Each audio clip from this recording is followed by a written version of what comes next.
My name is Sienna Calder, and I'm 30 years old. On the Thursday my life finally split into a before and after, the light in my hallway looked like spilled milk, thin, cold, already souring. The front door was unlocked. I never leave it that way. I stepped inside, and the house felt wrong.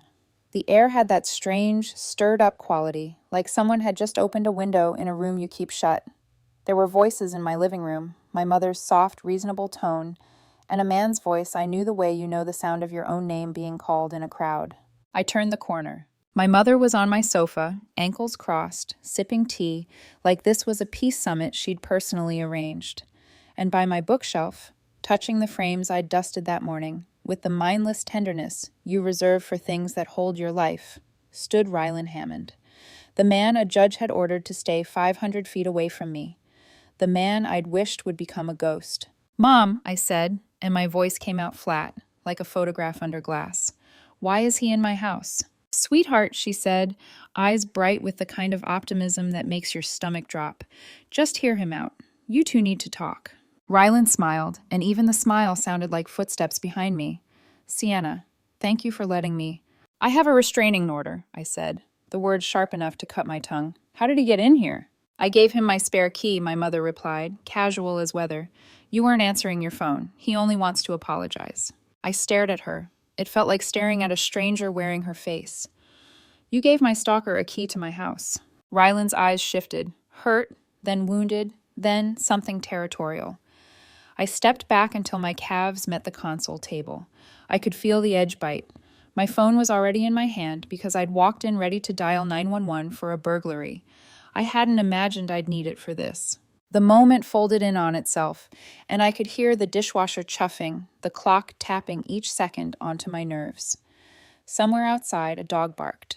Ordinary sounds, cruelly unfazed. Freeze, hold, rewind. 3 years earlier, I met Rylan at a gallery opening in River North, the night my series on urban wildlife finally came off my hard drive and into white walls and strangers' pupils. He knew lenses, knew light, knew how to make awe sound like knowledge. He let me talk about foxes nesting under bridges and raccoons tunneling through alleys like secret citizens. He listened. Listening can look like love when you're hungry for it.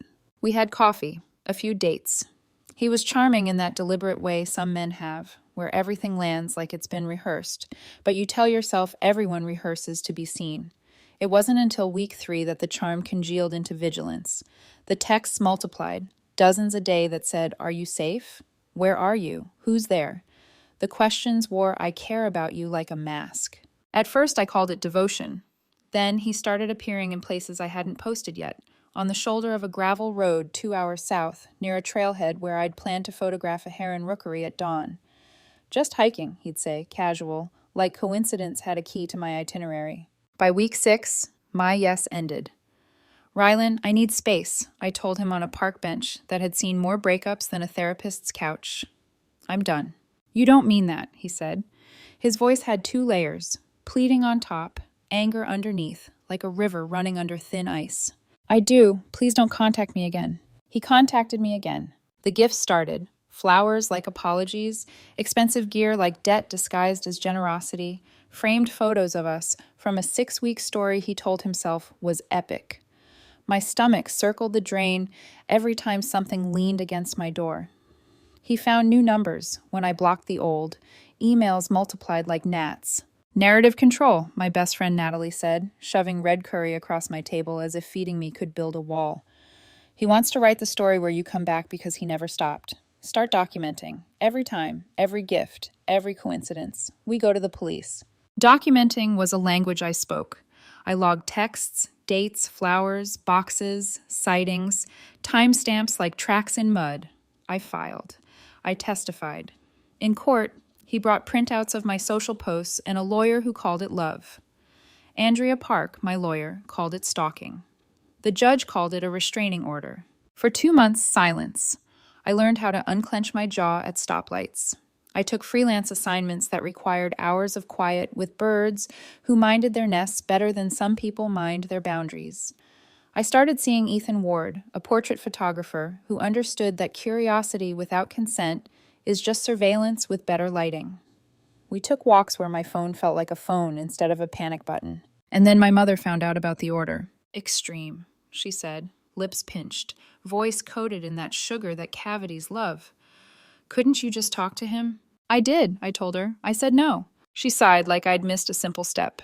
Sometimes men need very direct communication. I thought about 7th grade when a boy snapped my bra strap and she told me to take it as a compliment.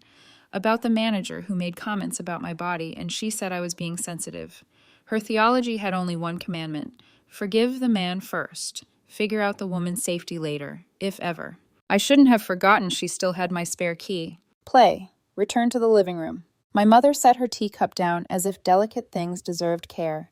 Sienna, he's heartbroken. He came all this way. You owe him 5 minutes. I owe him nothing, I said, throat tight, hands steady. You helped him break the law. Oh, don't be so dramatic. She stood up and stepped closer, as if proximity could dissolve clarity. He's not dangerous. He's just intense. And you can be guarded. Ryland took a half step forward, palms open in that I come in peace posture that reads like an approach. I moved sideways, keeping the kitchen island between us. Don't come near me, I said. You're violating a restraining order. Sienna, he said softly, like we were back at the gallery and he was admiring my work. Your mom understands. We had a misunderstanding. Let me explain. My mother shifted to block the doorway, her body the obstacle she refused to see in herself. Let's calm down and talk like adults. I looked at her hands. My hands, really, older, holding a line I never agreed to. I thought about the wild fox I'd watched one winter, pacing the invisible edge of his den, daring the world to cross it. Territory isn't meanness, it's survival. I tapped 911. My mother blinked, as if I'd chosen a weapon instead of a phone. Sienna, no. You're upset. Put it down. The operator's voice arrived like a metronome. 911. What's your emergency? My name is Sienna Calder, I said, and for the first time in months, saying my name felt like a kind of protection. There's an active restraining order against a man who is currently inside my home. He gained entry with a key he obtained from my mother without my consent. Ryland's face flickered, pleading to anger in one heartbeat, a storm changing direction. My mother whispered, I can't believe you'd do this to me. To you, I thought, even as I moved onto the porch, putting one more threshold between me and the past she was dragging through my door. Units are on the way, the operator said. Stay on the line. A siren wailed somewhere far, then nearer, slicing the afternoon into before and after. I stood there and watched the street, the numbers on the nearest house, the shape of the clouds like torn paper. Inside, my mother started rehearsing her explanation. I could almost write it for her. I was trying to help. The most dangerous sentence in our language. What none of us knew yet was how far the after would go, how many locks would change, how many doors would close for good, and how someone else, someone who swore she was only trying to help, would make everything worse before I learned what safety actually costs. The siren turned onto my block.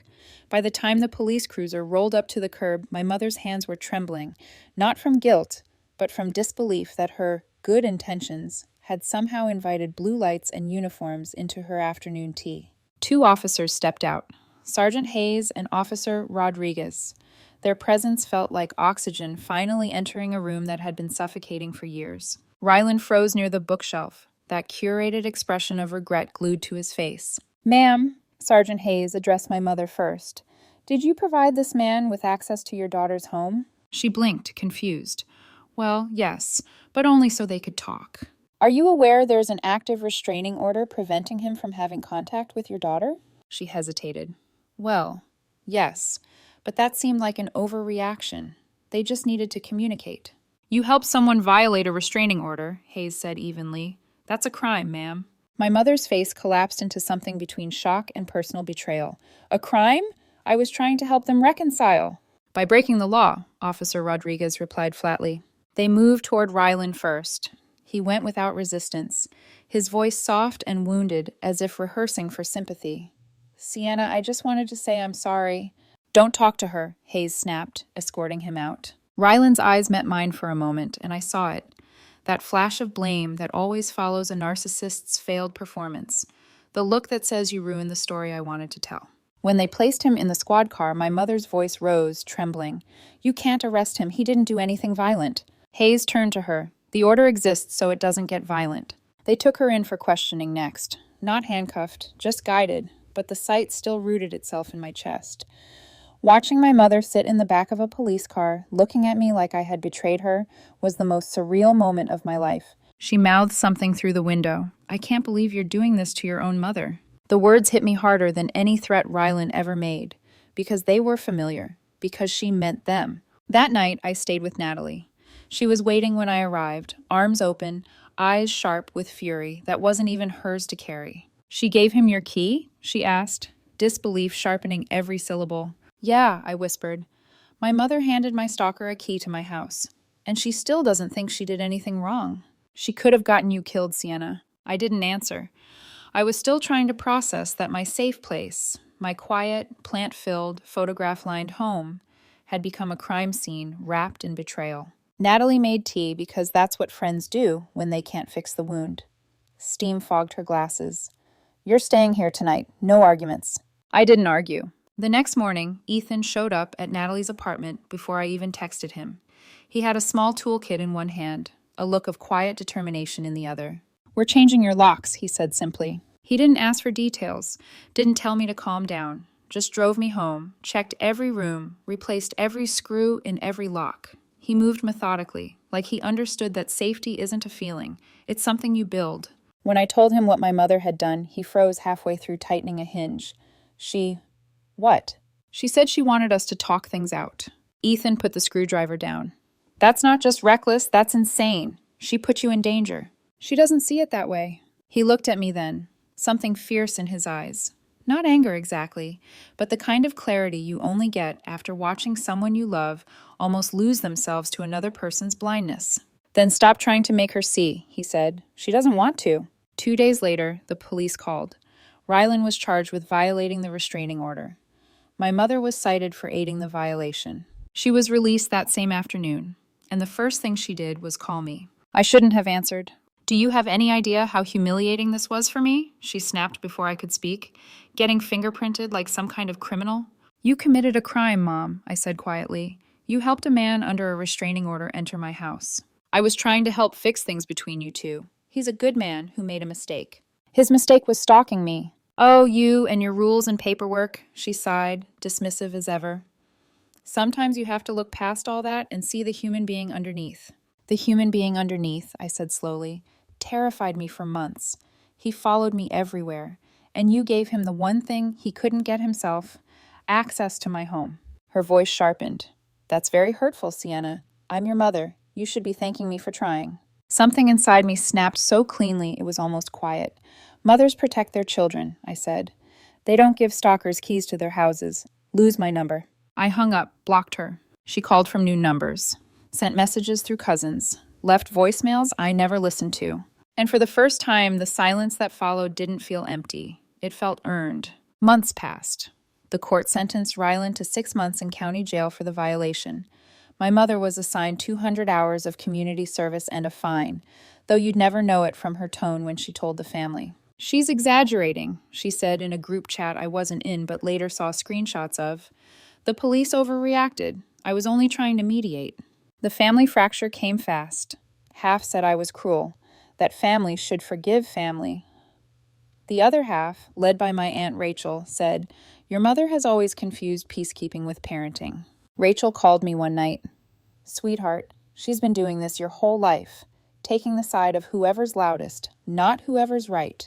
Don't let her gaslight you into thinking this is your fault." Her words settled somewhere deep. The kind of truth that's ugly but clean. I realized then my mother didn't just hand Rylan my key. She handed him my history, a pattern of dismissal, of telling me my fear was overreaction, my boundaries were attitude. But patterns end where you stop repeating them. Ethan was the one who quietly rebuilt the walls, literal and emotional. He never told me to forgive. He just listened when I couldn't sleep, held me when nightmares blurred past and present. One night, while fixing dinner, he asked softly, "Do you think you'll ever talk to her again?" I stared at the pan, the slow swirl of oil catching light.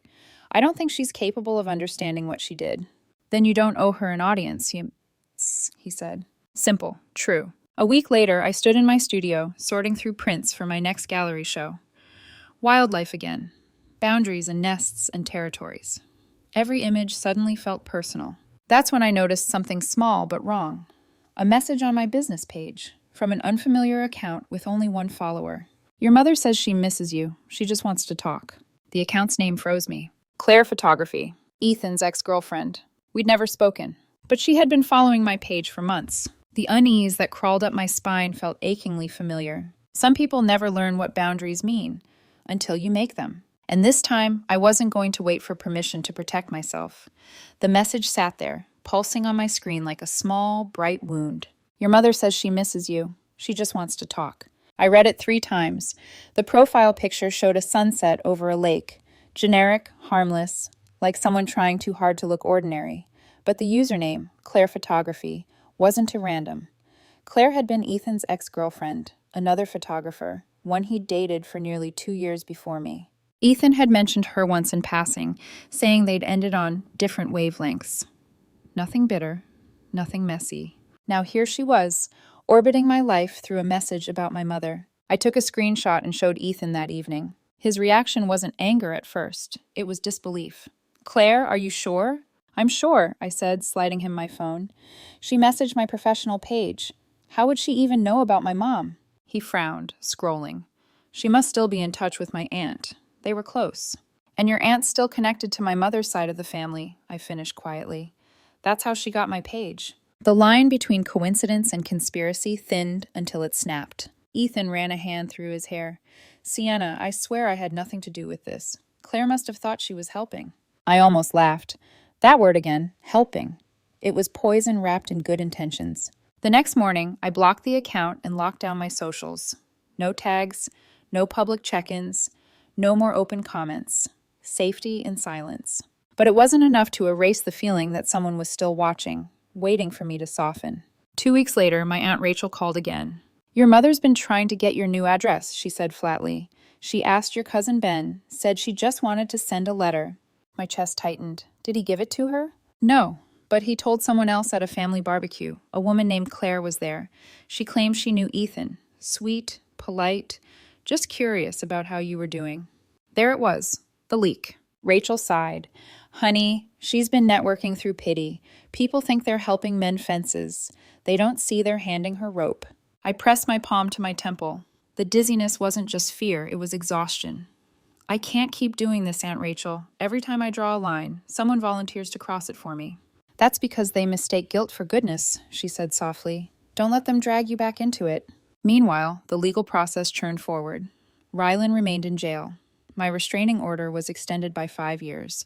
But my mother, she pivoted. She told relatives that she'd been manipulated by Rylan, that he'd lied to her, guilted her into giving him the key. The story evolved until she was the victim, and I was the ungrateful daughter who ruined her life. I saw one of her Facebook posts through a screenshot Rachel sent me. People make mistakes. I only wanted peace. Some children forget that forgiveness is a virtue. The comments were full of sympathy and prayer emojis. It was surreal, watching a woman who endangered me reinvent herself as the wronged party. I stopped trying to defend myself. Silence was safer than reasoning with delusion. By late spring, Ethan and I decided to move. The house, even with new locks and brighter paint, still carried the echo of violation. Every shadow felt like memory. We found a small home outside Bloomington, Indiana, a quiet street with dog walkers, kids on bikes, and not a single person who knew our story. When we unpacked the last box, I stood in the middle of the living room, bare walls around me, and realized I was breathing normally again. This place is a blank page, Ethan said, kissing my temple. Let's keep it that way, I murmured. Therapy helped, slowly. My therapist, Dr. Monroe, was the first person who didn't tell me to fix it, only to feel it. She violated your fundamental safety, Dr. Monroe said. Not by accident, but by belief. She truly thinks her intentions outweigh the harm she caused. She still sends letters, I said quietly. Through relatives, through strangers. They all start the same. I was just trying to help. Dr. Monroe nodded. That phrase is her shield. If she admits fault, her entire identity cracks. You can't make her see what she refuses to look at. So what do I do? You stop waiting for her to understand, she said. Understanding isn't closure. Distance is. Ethan was patient through all of it. He never pressured, never promised it would all go away. He just stayed. When the court hearings wrapped and I finally got the formal notice, my mother banned from contact for 2 years, He took me out to a small Italian place and toasted quietly to peace that doesn't require permission. It became our private mantra. That summer, I poured every ounce of tension into my next photo exhibit. I called it perimeters. Foxes guarding dens, wolves circling their borders, birds defending nests. It wasn't subtle, but it was true. At the opening, Ethan stood beside me, his hand warm around mine. Gallery lights reflected in the glass of each frame, sharp lines separating inside from out. An art critic asked what the collection meant to me. Boundaries, I said simply. They're not walls to keep love out. They're lines that teach people where it ends and where respect begins. The room applauded softly, but my gaze landed on the back corner, an older woman who looked achingly like my mother. For half a second, my heart stopped. Then the woman turned, a stranger. I exhaled, shaking. Ethan squeezed my hand. You okay? I will be, I said. For the first time, I think I actually am. A month later, a letter arrived at my gallery's business address. No return name, just looping handwriting I'd know anywhere. I forgive you for what you did to me, it read. One day you'll understand that love means trying, even when people think you're wrong. No apology, no acknowledgement, just the same self-made sainthood. I didn't shred it this time. I framed it behind glass and hung it in my studio corner under a new label. Delusion Mixed Media. Because some reminders deserve to stay visible, not as invitations, but as proof that you survived what tried to rewrite your story. 6 months passed before I stopped checking every shadow twice. By then, Ryland's sentence had ended, and the restraining order, renewed and expanded, kept him 500 feet and 5 states away. He'd moved to Arizona under parole supervision. I followed the updates out of habit, not fear. He was gone. That chapter, finally, was closed. But the one about my mother was not. When her 2-year no-contact order expired, she treated it like an invitation. The letters started again. Same cream stationery, same handwriting that used to sign my report cards and grocery lists. Each began with, I was just trying to help. Each ended with, you'll regret cutting me out one day. I never replied. Ethan didn't push me to. Instead, he quietly built the life I'd always wanted. Weekends at the farmer's market, photo shoots in safe forests, a home where the loudest sound was laughter instead of confrontation. We got engaged in this fall at a vineyard outside Madison. The sky that day looked rinsed clean. No clouds, no weight. He slipped a silver ring onto my finger and said, You deserve peace that doesn't require distance. I laughed through tears. That sounds like a gallery quote. He smiled. Then frame it. Our wedding was small, beautiful, and drama-free, mostly because the only people invited were the ones who respected boundaries. Rachel cried during the vows. Natalie gave the toast of the century. And my mother's chair, empty, uninvited, stayed that way. A few relatives boycotted in solidarity with her. Good riddance.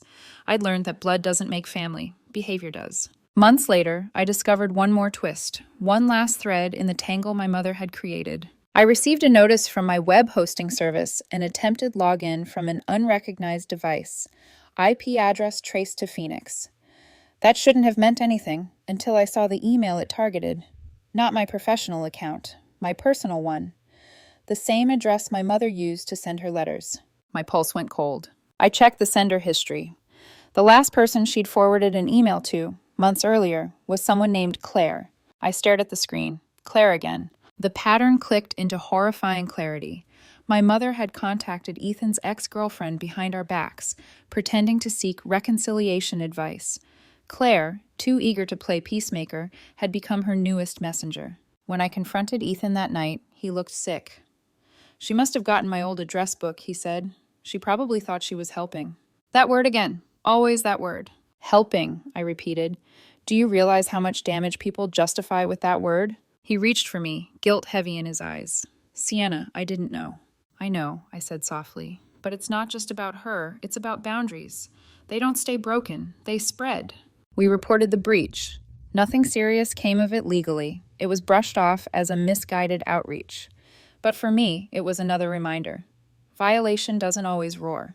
Sometimes it whispers. That night, Ethan and I sat on the porch, the sky bruised with approaching rain. I don't want this to come between us, he said quietly. But if it does, I'll understand. It won't, I told him, because you didn't defend it. He looked at me then, like he finally understood that trust wasn't the absence of mistakes, but the presence of accountability. We rebuilt again. But this time, we did it with the full awareness that peace isn't inherited, it's protected. My photography evolved too. I shifted from documenting wildlife to exploring human behavior, still under the theme of boundaries, but deeper. My next series was titled Inheritance. The opening piece, a photo of two hands on opposite sides of glass, mine and Rachel's. Her caption read, "We decide which cycles we keep." The last photo in the collection showed a house key suspended in resin, light passing cleanly through it. The exhibit plaque read, "Given once, taken back, sealed for good." When visitors asked about the meaning, I smiled and said, "It's about ownership." Then came the letter that would test everything I'd built. It arrived on my birthday, 2.5 years after the incident. No return address, just my name in looping cursive that still knew where to find me. "Sienna, I've been thinking about what happened. I know you're angry, but I truly believed I was helping." Rylan seemed sincere when he came to me. How was I supposed to know he was dangerous? He was always polite to me. "I'm your mother. I deserve a chance to explain. We're family. That has to count for something." I read it once, then again. The words didn't sting anymore. They just felt empty, like echoes in a room I no longer lived in. I fed the letter through my shredder, watched the paper turn to ribbons. Ethan found me there minutes later, his hand brushing the back of my neck. "Another letter?" I nodded. "Same story?" "Same delusion," I whispered. He studied me for a long moment.